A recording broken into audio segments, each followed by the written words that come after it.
Hello, my friends. I wanted to come on to offer a little visual aid to help us better understand this concept of emotional regulation. It has been tied to other terms such as emotional maturity, immaturity, nervous system regulation, dysregulation. Also more ancient terms such as enlightenment, which can often bounce off people's ears into the ether, into the woo-woo. Thankfully, with modern language, we have a better understanding of the principle that's going on in which these ancient practices were based around, whether they knew it or not. So I've brought out my trusty old whiteboard here. And so most of you that are watching have driven a car. And so when you're driving a car, you understand that we have lanes. So we have our road. And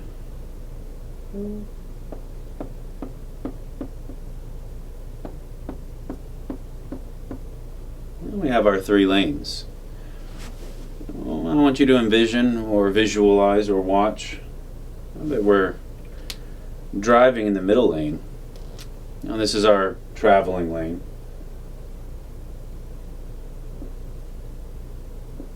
Well, for most of you understand that this is the traveling lane, not everybody. You.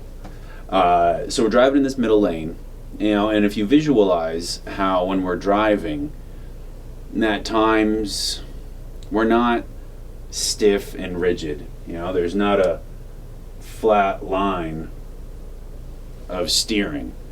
It's a series of back and forths. We're kind of keeping our adjustments, not extreme. We're not swerving from one lane to the next. But we're continuously adjusting, keeping ourselves in the middle, keeping ourselves going. This is normal driving. Sometimes if we need to get, somewhere fast, we might dip over into the fast lane and go faster. Sometimes we need to go a little slower. We need to get over into the slow lane. And our goal as a driver is to be able to adjust accordingly, either getting into the fast lane or getting into the slow lane as needed per situation. But usually we'll stay in the middle lane throughout the course of our driving. This is the traveling lane. Well, our body, our emotional state, our nervous system state is built just like this as well. And our goal is to hang out in this middle range. This is our homeostasis range, our space of equilibrium, our space in which we are open, receptive, social, connected, grounded. All of these terminologies based around the fact of we're driving in the middle lane. And we may have little course corrections as we're emotionally driving in this middle lane. May have a little event come up that causes us to, have to course correct a little to the right, a little to the left, little peaks and valleys. But again, this is kind of optimal emotional mid-range. Sometimes stressing events occur, and it forces us to get into the fast lane. Back in the day, this was running from a tiger, running from a dangerous animal, dangerous predator. But then after a while, we would get back into our regulated range, and we'd find that middle path. Sometimes, for a variety of reasons, we have to dip down into our slow lane. We have to shut down. We have to disassociate to a degree due to the reality around us for a variety of reasons. Again, it serves as a survival technique. But then again, once the crisis is over, averted, we're able to return back to that middle lane. Now, again, this is optimal. Is what we've done in modern day is a couple things. First thing we do is we just stay in the fast lane. Just all the time in the fast lane. Or, other times, all the time in the slow lane. Depending on your person, your situation, you usually fall in one or two of these categories. Now, if ever, an occasional return to the mid-ground. And we might notice this in brief moments in our life, but then we're right back in to the fast lane or the slow lane.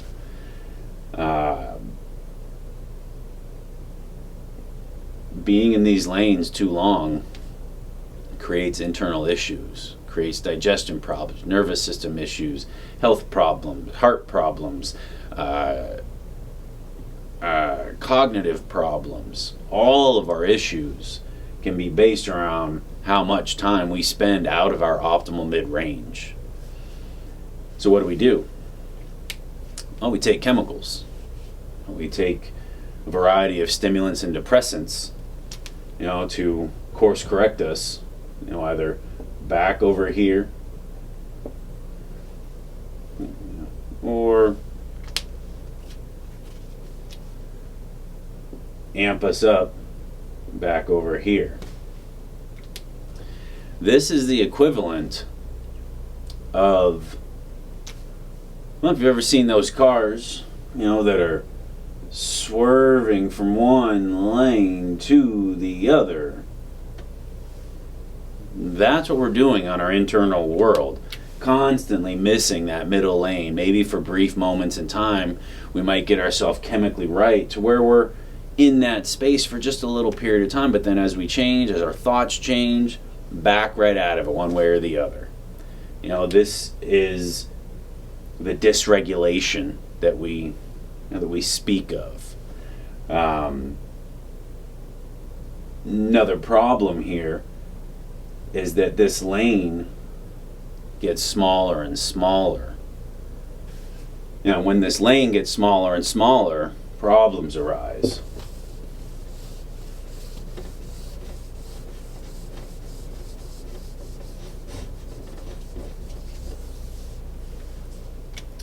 So we have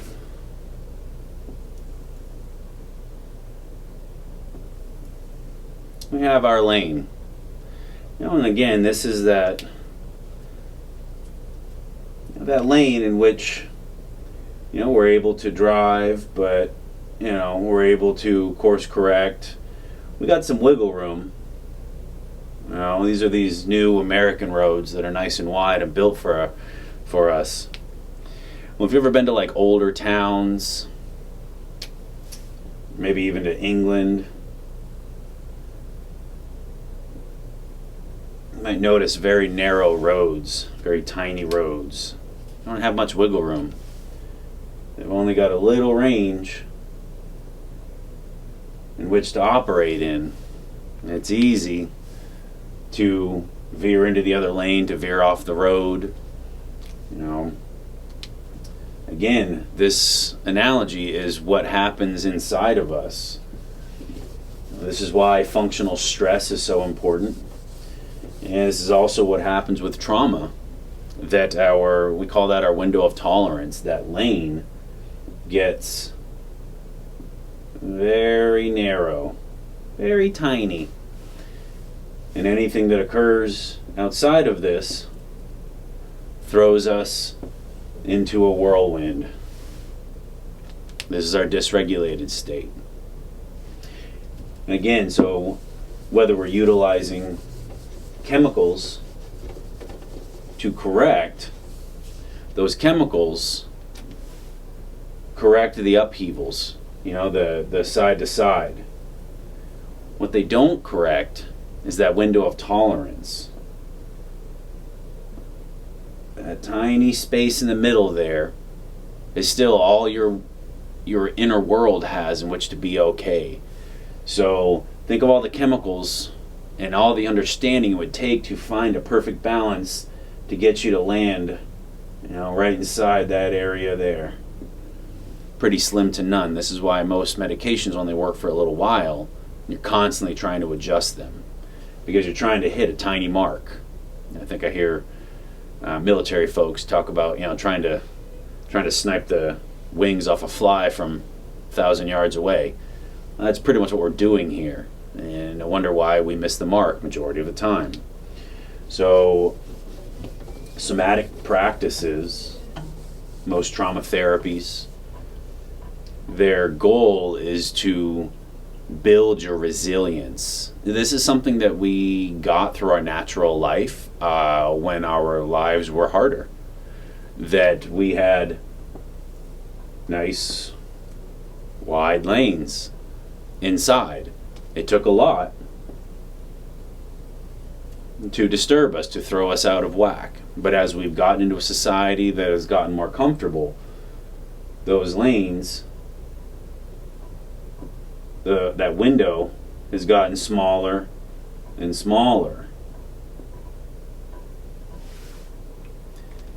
And as this window gets smaller and smaller, our neuroses, our addictions, our coping mechanisms, they occur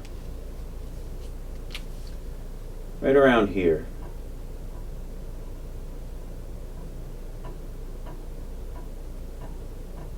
Now, as we approach the edges of these windows, we attempt to do the best we can to self-regulate, to course correct. Again, if you remember your early days in driving, even trying to keep a little bit of correction, there might have been a little bit of overcorrection involved.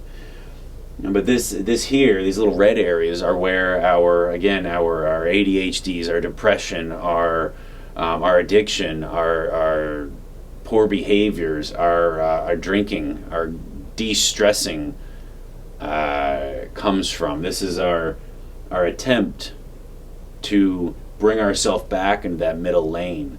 Again, the whole time this window is getting narrower and narrower, and we're not doing anything to widen the window. So we're doing the best we can with what we have at the time. Not a bad thing. It causes consequences in our life. So instead, this is where the ancient practices of enlightenment, trauma therapy comes in, that our goal is to widen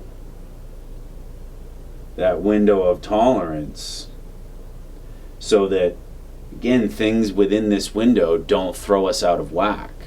And there's a common statement that I've heard often over my practices is enlightenment is nothing more than I don't mind what happens. I don't allow the outside world to disturb me.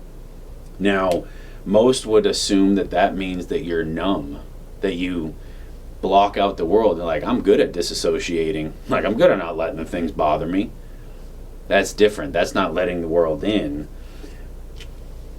The enlightenment path is saying that I am not going to let anything take me outside of this window here. In fact, I'm going to expand my window so wide that nothing in the world can ever bother me. Nothing can ever disturb me. Disturbing in the sense of take me into some dysregulated, frantic state or some sort of shutdown state. This here is enlightenment. This here is emotional regulation, is functional maturity. You think about it, when you're a kid, the slightest little things throw you off. The sock's not right. If the beans are green instead of red. Ideally, we would emotionally evolve and grow out of this. And this isn't just a one-track thing.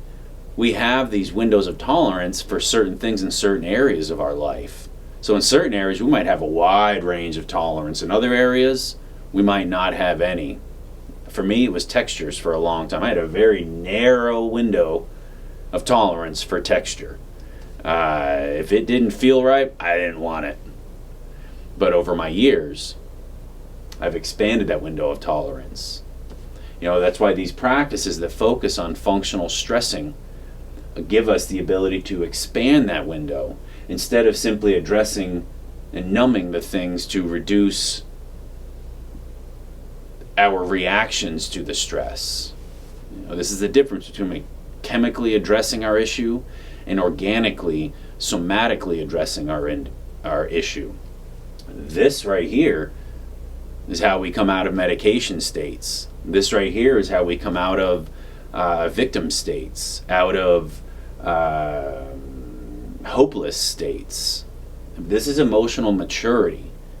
Emotional maturity, emotional regulation is, again, the ability to feel, to understand, to process, to observe without throwing ourselves off track.